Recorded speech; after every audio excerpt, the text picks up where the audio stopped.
Hi, magandang morning po. Magkwekwentuhan muna tayo. Alam niyo po, yung immune system natin, ang ginagawa niyan ay protektahan tayo kapag may pumasok na halimbawa virus or bacteria sa katawan natin, yung immune system natin ang lalaban sa infeksyon. Alam niyo po, kahit yung mga cancer cells, pag maganda yung immune system natin, tinatanggal ng immune system natin yung mga cancer cells. Kaya yung immune system natin ay kasangga natin yan.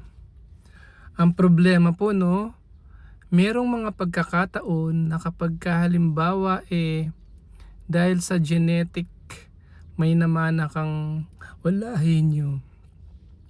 Tapos na-expose ka sa stress, radiation, sa environment, sa mga pagkain, sa bisyo, ganyan.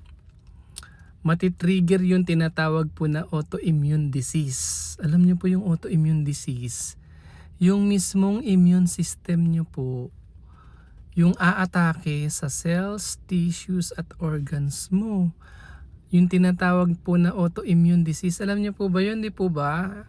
Narinig niyo na po siguro yung tinatawag na lupus, yung systemic lupus erythematosus. Yung mismong immune system mo ay sisirain niya. Yung halimbawa yung kidney mo, di ba? Narinig niyo na po yung sakit ni Michael Jackson, yung vitiligo.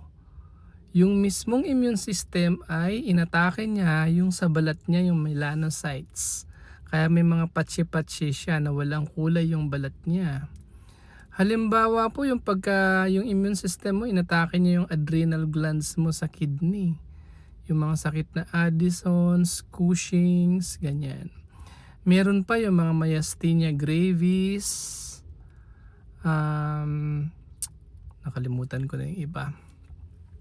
Multiple sclerosis. Tapos yung isa pa, yung rheumatoid arthritis na inatake ng immune system mo yung mga joints. Meron pa yung Crohn's disease, celiac disease, ulcerative colitis sa mga bituka. Yung isa pang sikat, yung type 1 diabetes, yung immune system mo, sinira niya yung tissue sa pancreas, yung gumagawa ng insulin, ayun ang sinira ng immune system mo mismo. Isa pang sikat, yung rheumatic heart disease. Yung immune system mo mismo ang sumira dun po sa valves ng heart mo.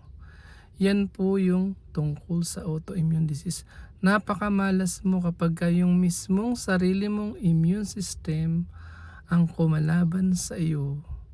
Napaka-unfortunate na pagka nagkaroon ka ng mga ganyang sakit. Sana may natutunan po kayo sa ating vlog. Good morning po!